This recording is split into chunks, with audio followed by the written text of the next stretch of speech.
Mm-hmm. The chief example of that has been the expansion of NATO with the collapse of the communist regime in Russia. NATO really had no reason to be anymore. But of course, an institution like that, which is a huge sinecure for all the overpaid people that work in its headquarters, is not going to go out of existence without a fight. But there was no serious proposal even to phase it out. But in fact, it had no reason to exist anymore. But instead of just sort of leaving it as a bunch of bureaucrats in Brussels, we decided, well, we have to expand it, and expanding it to include the Czech Republic and Poland, and proposing that as Bush did, that Georgia and Ukraine be involved in it. Obviously, that was going to antagonize Russia. At first, Russia didn't protest too much because they were in a pretty sad situation. But with the price of oil going up so astronomically in the last few years, and with the reserves that they have, they've become much stronger and much more assertive. So that was, it was fairly predictable that they would want to have influence in what Russians before communism and after communism and during communism have always called the near abroad, their neighboring countries. And to see the United States, and to a lesser extent the European Union, pushing to have more and more influence in those countries, obviously is going to get them a little bit paranoid. Well, I'm no statesman, Alan, but I'm trying to figure out why not just be friends with them and have as friendly trade relations as possible, and rather than compete with them over, which pipeline goes which direction or whatever, just all get along and make money. What the hell's the problem?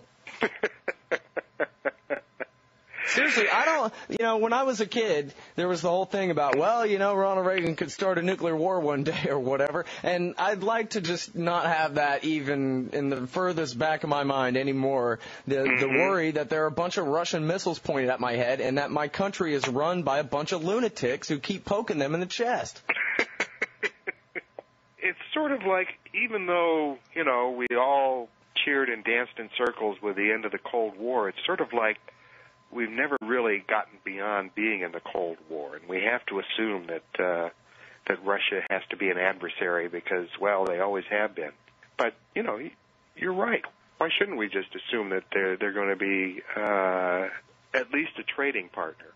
That would not preclude criticizing some of the authoritarian things that Putin has done over the last several years. He is certainly acting a lot more like an autocrat than I think is a good idea long run, but he's also very popular with the Russian people. Well, people don't usually talk about this, but in the 1990s, and I don't even think it's because it's politically incorrect or anything. I think it's just something that most people don't know about. It's just not part of any of this discussion. I don't know what exactly the numbers are, hundreds of thousands, millions of people who basically died of extreme poverty in one sense or another, easily curable diseases, starvation, etc. in Russia, just since the end of the Cold War. And I'm sure that there's probably a lot of finger-pointing and external blame to be shown to the Russian people. I would probably be a pretty pissed-off nationalist myself if I thought that, well, and I don't know all the details of this, but I think it's pretty clear that basically a bunch of foreigners ran away with all their money at the end of the Soviet Union. Well, foreigners and some politically connected Russians as well.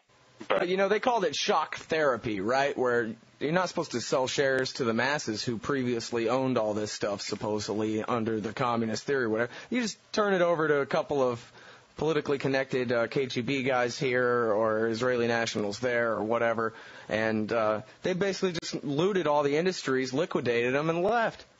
Yeah, so instead of creating a market, they created a system of crony capitalism. And as long as oil prices are high, they're going to be able to pretend that they have a solid economy. Which actually just puts off, worse consequences. Well, I guess that's assuming that the oil price will ever go back down again. I wouldn't bet on it, but yeah, maybe. Yeah. So basically, you think this stuff comes down to like pipelines and stuff, which way they're crossing Turkey or going around Iran or whatever the heck there? That's a good deal of it, but there's also, the idea of Russian national pride, which from one sense is, totally irrational that anyone should have, get their self-esteem from the fact that their country can kick somebody's ass. But it happens in almost every country. Yeah, I've heard of that before. But, Russians have always felt a little dissed by the West, and have the idea, that the West considers them kind of, backwards and barbarian, and that sort of gets hackles up and unfortunately makes them want to support, their state, their government, whatever it may be, just a little bit more. And so Putin can claim to have restored some of that pride, and it's undergirded by high oil prices. If they hadn't had them, Putin might have looked as inept as Yeltsin did toward the end. But, he's been fortunate in the circumstances that he inherited. Do you think that the Russians will have anything to say or do in the event of war with Iran? I mean, right above Iran, or just to the north of Iran, I guess I should say, is the whole Caspian Basin and Russian allies. I haven't thought about that much, but the Russians have had, because they have to, a closer relationship with Iran than we have.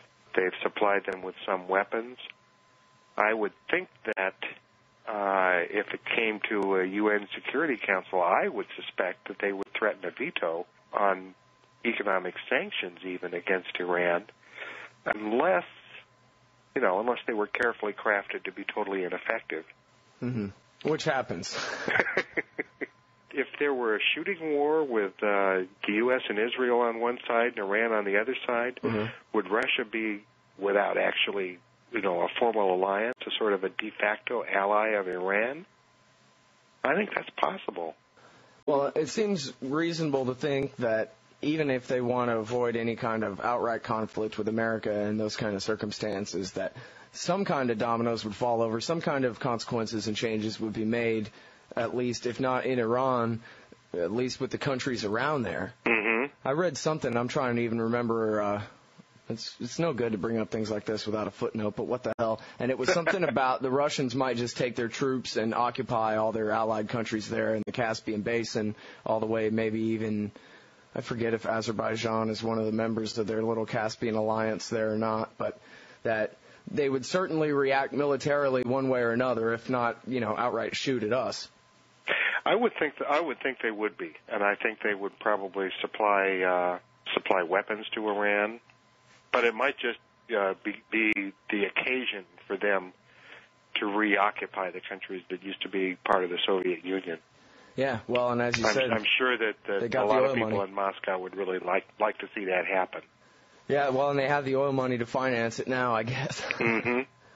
Well, so as far as their economic policies there, is the money just being wasted like in the old Soviet system where it's such crony capitalism that nobody's making any real, proper investments on price, that it's all kind of just artificial from all the oil money coming in? I mean, it seems like, if you were the dictator of Russia, you'd figure out a way to actually invest that money in things that will last for the future, right? You might want to try.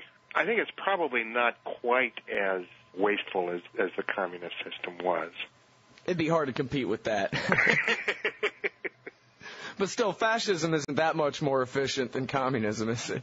Not that much more, no. Getting the trains to run on time is a fairly trivial achievement.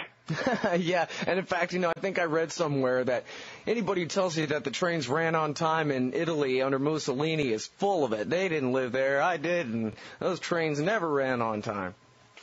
So there's your last excuse for fascism. And that's probably true.